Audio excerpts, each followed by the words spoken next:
একটা বাঁশের সাঁকো, যে বাঁশের সাঁকো দিয়ে চলাফেরা করতে রীতিমতো নাভিশ্বাস, প্রাণ হাতে নিয়ে চলাফেরা করতে হয়, যাতায়াত করতে হয়। তার মধ্যে চালকের বোকামি দেখুন, এই বাঁশের সাঁকোর ওপর দিয়ে 4 চাকা গাড়ি নিয়ে উঠতে গিয়ে বিপত্তি, নদীতে গাড়ি, বাঁশের সাঁকো ভেঙে নদীতে 4 চাকার গাড়ি। এই ঘটনা ঘটেছে মুর্শিদাবাদের নবগ্রামে। সাঁকো ব্রাহ্মণী নদীতে ভেঙে পড়ে এবং বেশ কয়েকজন যাত্রীও আহত হয়েছেন এই ঘটনায়। প্রণব রয়েছে আমার সঙ্গে।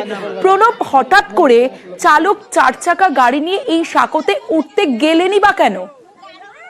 দেখো, এই যে সাঁকো, সেটা অস্থায়ী সাঁকো, গ্রামের লোক মিলে এই বাসের সাঁকোটা তৈরি করেছিল এবং অভিযোগ যে মোটা অঙ্কের টাকা নিয়ে এই গাড়ি পারাপার করার জন্য কেউ অনুমতি দিয়ে থাকে এবং এইভাবেই চলাচল করে এবং সরকারি ভাবে নাই, বোম্বাই নদীর ওপর কিন্তু এই সাঁকোটি তৈরি করা। যেহেতু তোমার নবগ্রাম থেকে খড়গ্রামের দিকে এবং রামপুরহাটের দিকে যা সুবিধা, সেই কারণে কিন্তু গ্রামের কয়েকজন মানুষ এটা থেকে 7 বছর করেছে এবং রক্ষণাবেক্ষণ করে না আপনার জন্য এবং গাড়ি চলাচলের জন্য কিন্তু টাকা নেই বলে কিন্তু অভিযোগ। এবং শুধু তাই নাই, এই কাঠের সাঁকোর উপরে যে যাত্রীদের 5 জন যাত্রী ছিল তাদেরকে কিন্তু নামায়নি এবং ওই কাঠের যখন যাচ্ছিল তখন সেই ভেঙে পড়ে যায়।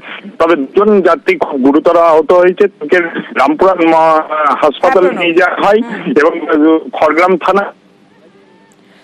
বেশ বোঝা যাচ্ছে প্রণব।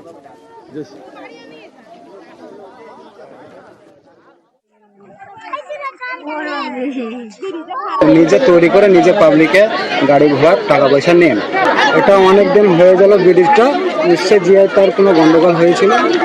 5 জন ছিল, তার মধ্যে 2 জনের তো হয়েছে, হাসপাতালে নিয়ে যাওয়া হয়েছে।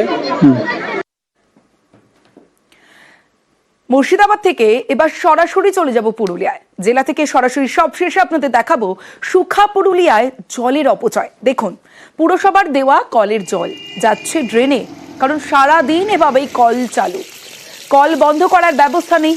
জল অপচয় রুখতে সচেতনতার প্রচারও হচ্ছে, তারপরেও স্থানীয়দের হুঁশ নেই। পুরুলিয়ারই অনেক জায়গায় জল কষ্ট রয়েছে, আর তারপরেও জলের অপচয় চলছে এভাবে দিনের পর দিন। আর এ নিয়ে ব্যবস্থার হুঁশিয়ারি পুরুলিয়া পুরসভার। পৌরসভা তো ট্যাপের সিস্টেম করা উচিত। তো ট্যাপের সিস্টেম করলে ধরুন জলটা অন্তত সংরক্ষণ হবে, যে জলটা ভেস্ট হয়ে যাচ্ছে সেটা অন্তত থাকবে। তো কিন্তু শুধু কি পৌরসভাই করবে, সাধারণ মানুষের দরকার আছে। যেসব জায়গাতে ধরুন জলটা নষ্ট হয়ে যাচ্ছে তাদেরও একটা চিন্তা করা দরকার আছে, যে জলটাকে কীভাবে বন্ধ করা দরকার।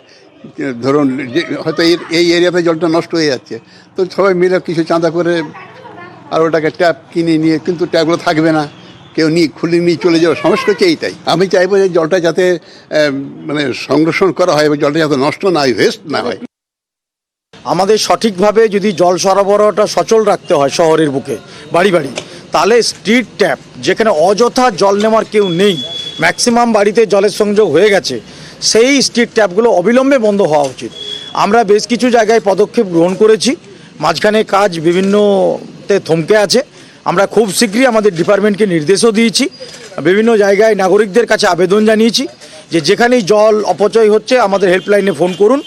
আমরা তৎক্ষণাৎ সেখানে গিয়ে যাতে জলের অপচয়টা বন্ধ হয় সেই স্ট্রিট ট্যাপটাকে আমরা বন্ধ করছি।